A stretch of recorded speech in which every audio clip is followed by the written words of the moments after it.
देश के सबसे बड़े कंज्यूमर शो पहरेदार में मैं हूं प्रियंका संभव। पहरेदार में इस बार फिर एक बार हम उठा रहे हैं घर खरीदारों की आवाज, बुलंद कर रहे हैं उनकी आवाज ताकि उन्हें मिले अपना हक। बताएंगे बिल्डरों की मनमानी के खिलाफ कैसे मजबूत करें अपनी लड़ाई को।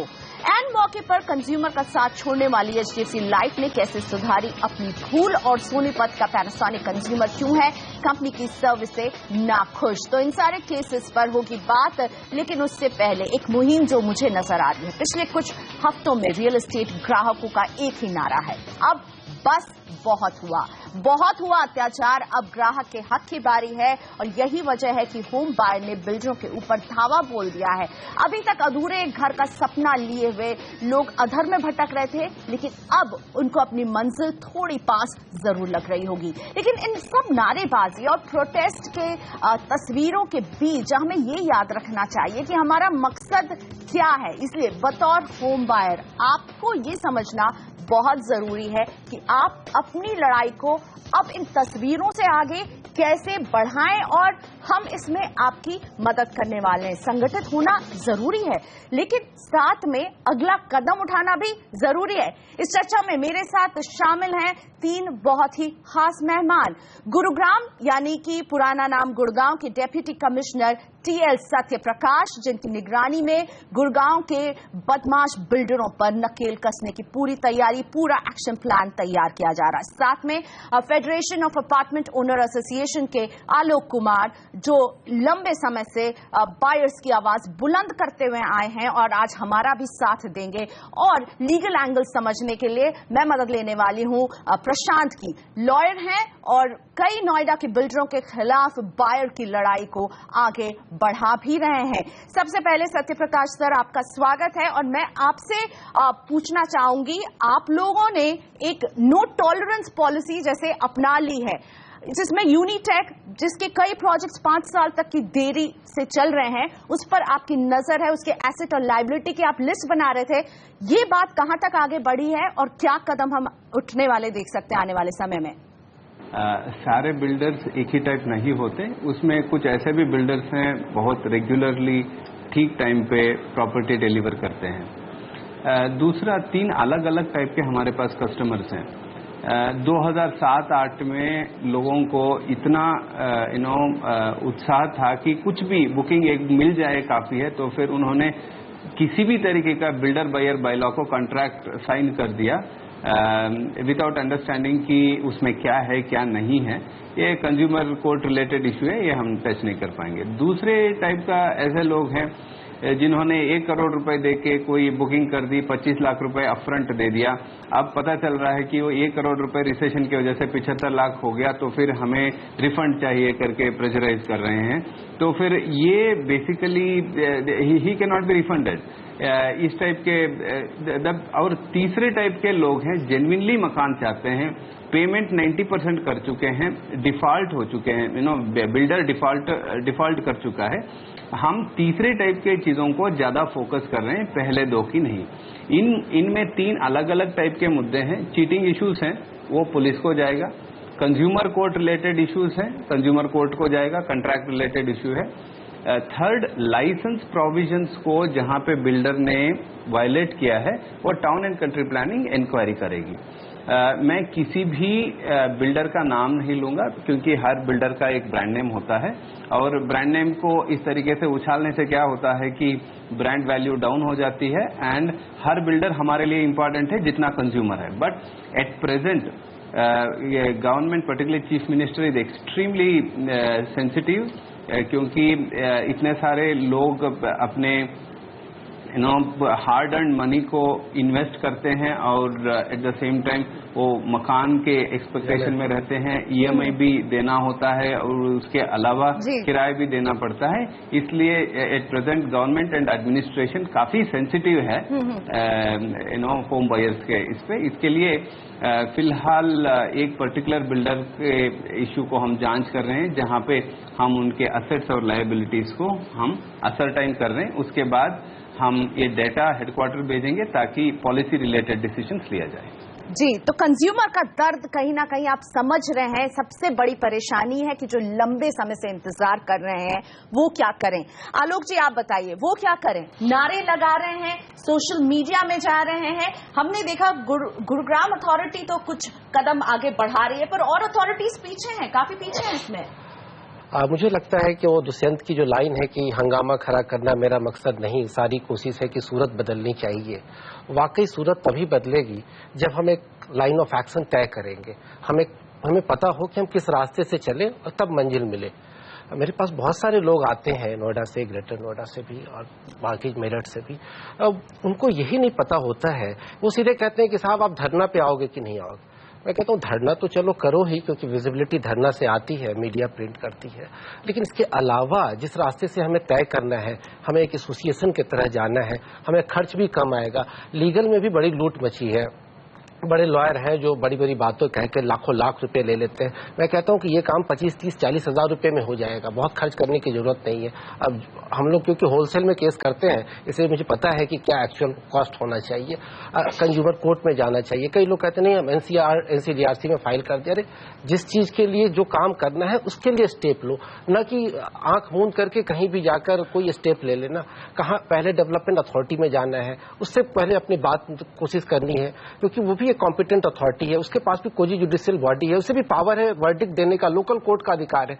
लेकिन बहुत सारे लोग सही रास्ता न तय करके बहुत सारी गलतियां कर लेते हैं। बिल्कुल, उन गलतियों से बचे और यही हम समझने की कोशिश कर रहे हैं। सत्यप्रकाश साहब, मैं आपसे ये पूछना चाहूंगी कि गलतियां इसमें ठीक है, अभी आखिर में लग रहा है कि बायर हमें सबसे बड़ा दुखी प्राणी लग रहा है और बिल्डर इसमें विलेन दिख रहा है, लेकिन आप जब इस पूरे केस को देख रहे हैं तो आपको क्या लग रहा है, गलतियां किन किन लेवल से कहां हुई और इन गलतियों से बचने के लिए आप बायर को क्या सलाह देंगे सर? तो हमारे जो अप्रोच रही है, 2015 के शुरुआत में हमने एक रिकंसिलिएशन फोरम खोला, जिसमें बिल्डर और बायर दोनों मिलके इसको हल करने के लिए इच्छुक थे और काफी चीजें हल भी हुए, काफी समस्याएं, काफी केसेस हमने निपटाया। और उसके बाद एक आर्बिट्रेशन काउंसिल बनाया, जिसमें रेडको रियल एस्टेट डेवलपर की जो एसोसिएशन थी, उन्होंने हमें मदद किया, उसमें कुछ इश्यूज हल हुए। थर्ड लेवल पे chief minister announced allottees grievances redressal forum, जिसमें deputy commissioner is the chairman, उसमें काफी केसों का निपटारा किया। अब फाइनल स्टेज पे we are taking it to the legal recourse. अब हम इसको असेट्स एंड लायबिलिटीज आइडेंटिफाई करेंगे और हर प्रोजेक्ट को, इंडिविजुअल प्रोजेक्ट्स को कैसे कंप्लीट करें उसके बारे में हम वर्कआउट कर रहे हैं। Town and country planning is directly monitoring the department of town and country planning. ये अलग तरह की पहल है सत्यप्रकाश जी, जिसमें आप उस बिल्डर के एसेट एंड लायबिलिटीज की जानकारी इकट्ठा करके ये तय करने वाले हैं कि वो प्रोजेक्ट कितने कंप्लीट करने की स्थिति में है, कितने नहीं। आपने अभी बताया कि एक बिल्डर पे इस तरह का काम चल रहा है, लेकिन क्या इसमें गुरुग्राम के और भी बिल्डर्स के नाम आएंगे जिनके आप एसेट और लायबिलिटीज चेक करते हुए दिखेंगे? क्या कोई एक ऐसी लिस्ट है जो डिले कर रहे हैं और वो आपके चेकिंग के दायरे में आएंगे? हमारे प्रायोरिटी रहेगा ऐसे प्रोजेक्ट्स जहां पे 100 से ज्यादा लोग अफेक्टेड है। हम इंडिविजुअल्स को 1, 2, 3 इस टाइप के लोगों को नहीं लेंगे, बल्कि लार्ज इम्पैक्ट जहां पे होता है ऐसे केसेस को लेंगे जहां पे 100 से ज्यादा लोग अफेक्टेड हैं। और if they put up an application to us along with signatures, हम उन केसेस को डील करेंगे। आप जो कर रहे हैं उस पर यहाँ पर आलोक जी आपकी तारीफ कर रहे हैं, और आलोक जी, आपको नहीं लगता है लोकल बॉडीज के लिए, अथॉरिटीज के लिए ये सीखने का वक्त है गुरुग्राम में जो हो रहा है? मैं तो वाकई मुझे सर के इनिशिएटिव को वाकई तारीफ करना चाहिए। जो ऑफिसर काम करे उसकी तारीफ करनी चाहिए। मुझे लगता है Noida authority and Ghaziabad development authority, greater Noida development authority, इन तीनों को अब सीखना चाहिए और सर को आके एक वर्कशॉप रखना चाहिए इन सब लोगों के लिए कि भैया इस रास्ते से काम करो, इससे जनता का भी भला होगा, तुम्हारा सरकार का भी नाम बढ़ाएगा। कम से कम गवर्नमेंट, अभी तो हमारे यूपी में इलेक्शन आ रहा है, गवर्नमेंट को ये स्टेप लेना चाहिए। जो ट्रस्ट डिफिसिट इस कदर बढ़ता जा रहा है, लोगों को बिल्डर पे तो ट्रस्ट नहीं है, एवं डेवलपमेंट अथॉरिटी पे तो ट्रस्ट 0 हो गया है आज के डेट में। प्रशांत, आपको लाना चाहूंगी। अब गुरुग्राम में तो बहुत चीजें बदल रही हैं, लेकिन हम बात करते हैं जब दिल्ली के उसी एनसीआर की, जिसे दिल्ली का दिल भी कहा जा सकता है, जिसमें नोएडा, गाजियाबाद, इंदिरापुरम में जो मिडिल क्लास का हेवन है, वहां पर लोगों का इंतजार लंबा खिंच रहा है, सड़कों पर तो उतर गए हैं, अब आगे क्या करने की जरूरत है। आलोक जी कह रहे थे कि बहुत गलतियां कर देते हैं, हम बस सोचते हैं धरना दे देना काफी है। जी बिल्कुल, जैसा अभी आलोक जी ने कहा कि धरने के लिए बुलाया जाता है, पर वहां पे कोई स्ट्रेटेजी नहीं होती है कि वो किस प्रकार से इसको आगे, इस मुहिम को आगे बढ़ाना चाहते हैं। वो कहते हैं बिल्डर हाय हाय हमारा घर हमें दिलाओ, हमें हमारा घर दो, परंतु उसी समय वो ये भूल जाते हैं कि इसको हम किस तरीके से चैनलाइज करें। वहां पे कोई मांग पत्र नहीं होता, कोई भी रिप्रेजेंटेशन नहीं फाइल किया जाता अथॉरिटी के अगेंस्ट में, अथॉरिटी के सामने कि इस बिल्डर ने हमें कैसे चीट किया, हमने इनसे कब एग्रीमेंट किया था, एग्रीमेंट में क्या था। मैं ये कहना चाहूँगा कि ऐसा धरना प्रदर्शन करने से पहले एक रिसर्च करना चाहिए कि बिल्डर ने एक्चुअली किया क्या उस प्रोजेक्ट के साथ, कुल कितने बायर्स को उसने घर बेचा, उसके बाद कितना पैसा उसने पूल इन किया, उस पैसे को उसने कहाँ डाइवर्ट किया।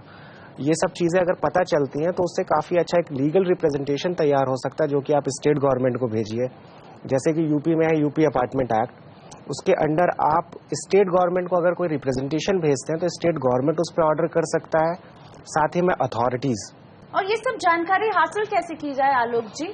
देखिए, मैं लोगों को कहता भी हूँ कि भाई अगर कोई कानून है हमारे यहाँ, रेरा रेरा बहुत लोग चिल्ला रहे हैं, हम कह रेरा तो आएगा, लेकिन उसका छोटा भाई हमारे पास है ऑलरेडी, जिसके में बहुत प्रोविजन है, उस पर थोड़ा बहुत हम लोग ध्यान दे सकते हैं। आरटीआई है कि हमारा बहुत बड़ा माध्यम है।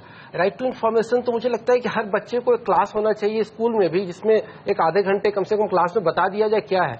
एक ऐसा हथियार है आम आदमी के पास जिसको कोई भी इस्तेमाल कर सकता है। तो आप आरटीआई के जरिए अथॉरिटी से ये सारी जानकारी हासिल करें। लेकिन एक सवाल, मिडिल क्लास है जो परेशान है, जो सड़कों पर उतरा हुआ है, उससे मंडे टू फ्राइडे ऑफिस भी जाना है, वो इनके लिए कैसे वक्त नहीं, मैं ये एक्सक्यूज नहीं मानता, क्योंकि मैं सोशली इन्वॉल्व रहता हूँ, बहुत सारे लोगों से मिलता रहता हूँ, 88 अपार्टमेंट करीब वहाँ घूमता रहता हूँ। मैं देखता हूँ कि हर लोग अपनी समस्या को लेकर समय निकाल लेते हैं। हाँ, उन्हें एक्सक्यूज चाहिए, मॉल जाने के लिए टाइम निकाल लेते हैं कि नहीं, तो अगर वो उनको लगता है कि इस सब्जेक्ट पे काम करना चाहिए, उन्हें वाकई घर की दिलचस्पी है कि उन्हें मिलना चाहिए, थोड़ा तो उन्हें काम करना पड़ेगा। और अपना पैसा वो जहां लगाए हैं उसके लिए अगर जानकारी आरटीआई के माध्यम से सही ढंग से आ जाए, क्योंकि मैं जितने भी केसेस फाइल किया हूं 6 महीने तक आरटीआई से रिसर्च करके तब फाइल करता हूं कि जजेस को ये एक्सक्यूज न रहे कि काउंटर मंगाना पड़े, वो उसी दिन कुछ न कुछ जजमेंट। सोसाइटी भी बनाए क्या इस पे? हाँ बिल्कुल, वो एक अपना ग्रुप बना सकते हैं, अलॉटीज ग्रुप। हाँ, अगर वो चाहें तो उसको रजिस्टर भी करा सकते हैं, उसमें कोई प्रॉब्लम नहीं।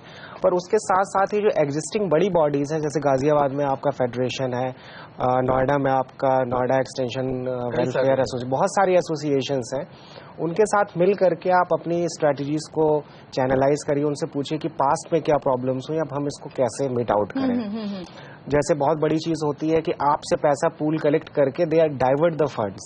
आपसे एक आपका प्रोजेक्ट लॉन्च करने के लिए उसने एक लैंड लिया, उसके बाद वो अगला लैंड बिल्डर खरीदता है, अगला लैंड खरीदता है, अगला लैंड खरीदता है। So he has a pool of land, but he is not. सारी जानकारी हासिल कीजिए, केवल अब धरना प्रदर्शन और नारेबाजी से बात नहीं बनेगी, आगे का कदम उठाना जरूरी है। मेरे साथ गुरुग्राम के डेप्यूटी कमिश्नर भी जुड़े हुए हैं, टीएल सत्यप्रकाश।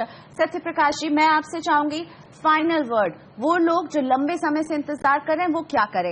आप एक प्रोजेक्ट डिले का डेफिनेशन भी ला रहे थे, क्या उस पर क्या काम हो रहा है और आप लोगों को क्या हिदायत देना चाहेंगे अभी? देखिए, वंस अगेन आप एक बिल्डर बायर बायलॉ जिसको आपने एक कॉन्ट्रैक्ट साइन किया है उसको एक बार पढ़िए, अपने लीगल क्लेम अंडरस्टैंड कीजिए, और उसके बाद यदि आपके साथ लगता है कि चीटिंग हुआ है, यदि ज्यादा लोग इसमें इन्वॉल्व है, छोटा सा ग्रुप बनाइए, हमें एप्लीकेशन दीजिए, we will fast track the issues, problems and also we will try to resolve the issues. शुक्रिया मिस्टर सत्यप्रकाश हमारे साथ जुड़ने के लिए। साथ ही में आलोक जी और प्रशांत, आप दोनों का भी शुक्रिया। साफ तौर पर बात यही निकल कर आ रही है कि पहले तो अपने अधिकार जानिए, और जब आप अधिकार अपने जानेंगे तो अपनी बुलंदी से अपनी लड़ाई को आगे भी बढ़ा सकेंगे। सिर्फ आवाज मत उठाइए, लेकिन आवाज उठाने के बाद अगला कदम भी जरूर उठाइए। लेते हैं एक ब्रेक, और ब्रेक के बाद हम शिफ्ट करते हैं अपना फोकस, बात करेंगे इंश्योरेंस की। HDFC लाइफ के परेशान कंज्यूमर ने भेजी है अपनी शिकायत, और HDFC लाइफ पहरेदार ने सुधार रही है अपनी इस भूल को आगे।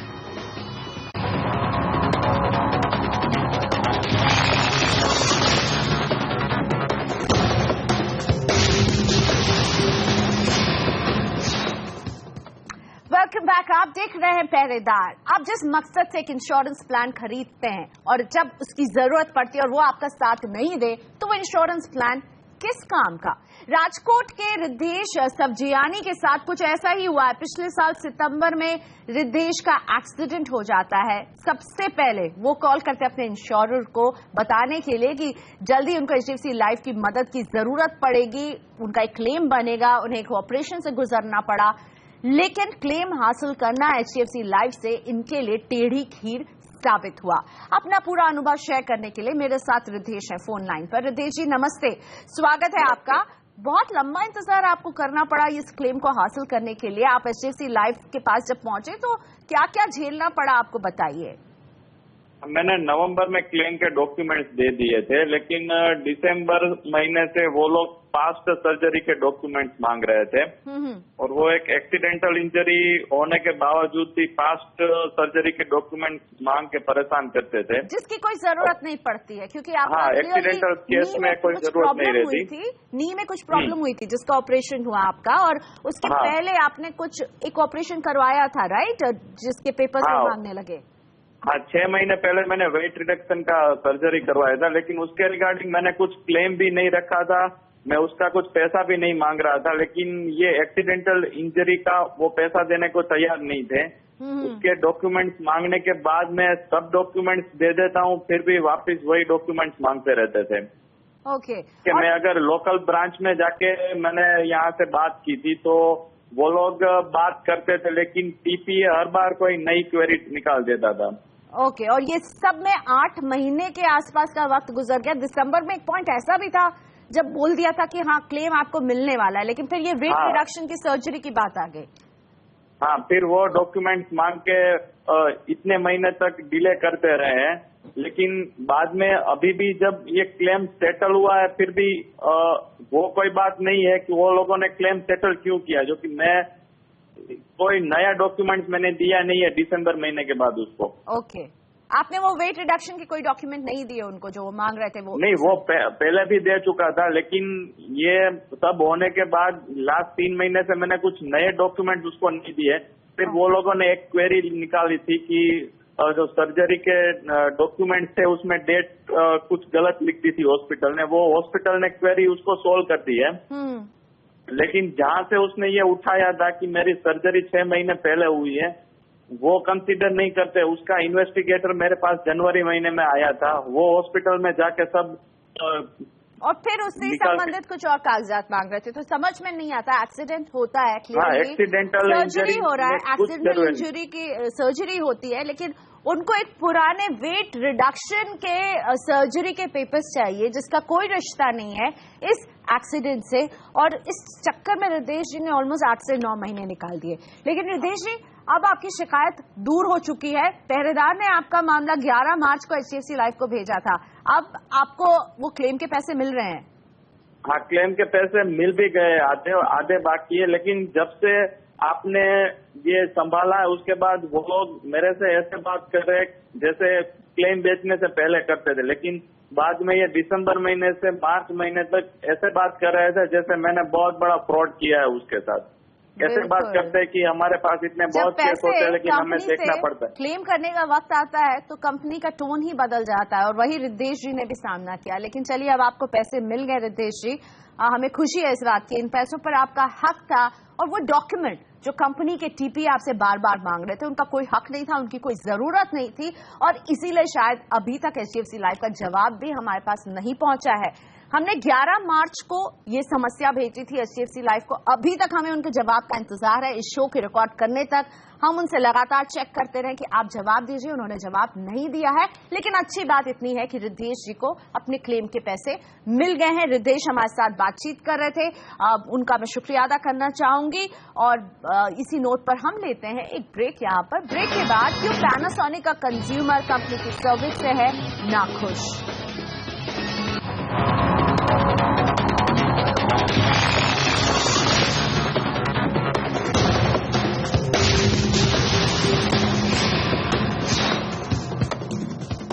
इस बार गर्मी कई रिकॉर्ड तोड़ रही है और इसीलिए हम देख रहे हैं कि ड्यूरेबल गुड्स की दुकानों में एसी खूब बिक रहे हैं। सोनीपत के सचिन गुप्ता ने भी सोचा कि आराम से अगर इस बार गर्मी को बिताना है तो पैनासोनिक का एसी खरीदा जाए। सोनीपत में रहते हैं, एसी इन्होंने खरीदा, दिल्ली से एकदम लेटेस्ट मॉडल खरीदा, लेकिन ये नाखुश है पैनासोनिक के इन एसी से। 2 एसी खरीदा इन्होंने। मेरे साथ हैं फोन लाइन पर सचिन जी। सचिन जी नमस्ते। क्या नाराजगी है पैनासोनिक से, क्या परेशानी आ रही है? कुछ फंक्शनैलिटी की दिक्कत है दोनों ही एसीज में? मैडम दोनों एसी मैंने एक ही दिन खरीदे थे, एक ही दुकान से, एक ही मॉडल के खरीदे हैं। दिल्ली से ये उसके प्रोडक्ट अच्छा होगा। दोनों एसी के काम कर रहे की फंक्शनिंग अलग अलग है। और मैं जैसे टेम्परेचर सेट करता हूँ 25 डिग्री, तो एसी कभी 24 डिग्री तक कट मारता है, कभी 23 से, कभी 22 से, कभी कुछ के हिसाब से। यानी आप जो टेम्परेचर सेट करते हैं उससे नहीं चल रहा है एसी, वो अपने ही एक टेम्परेचर खुद अपना आप सेट कर रहा है। वो उसका अपना कोई स्टाइल नहीं है मैडम। ये लोग आते हैं, हर बार अलग फंक्शनिंग बताते हैं, इवन उसके बावजूद भी उसके काम करने का अपना तरीका है। आप शिकायत भी काफी बार कर चुके हैं पैनासोनिक से, क्या रिस्पांस मिला है आपको अभी तक?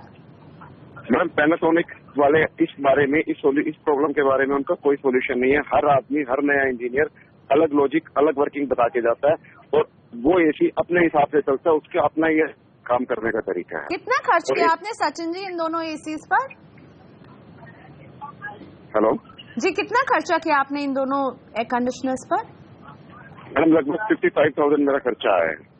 55,000 के 2 एसी खरीदते हैं सचिन जी, और अभी तक ये पता नहीं चल पा रहा है कि वो एसी का टेम्परेचर कैसे सेट हो रहा है। सचिन जी, तो आप मजबूर हैं इन खराब एसी के साथ ही अपनी गर्मी गुजारने के लिए? मैडम तैयार नहीं हूँ, मजबूर हूँ।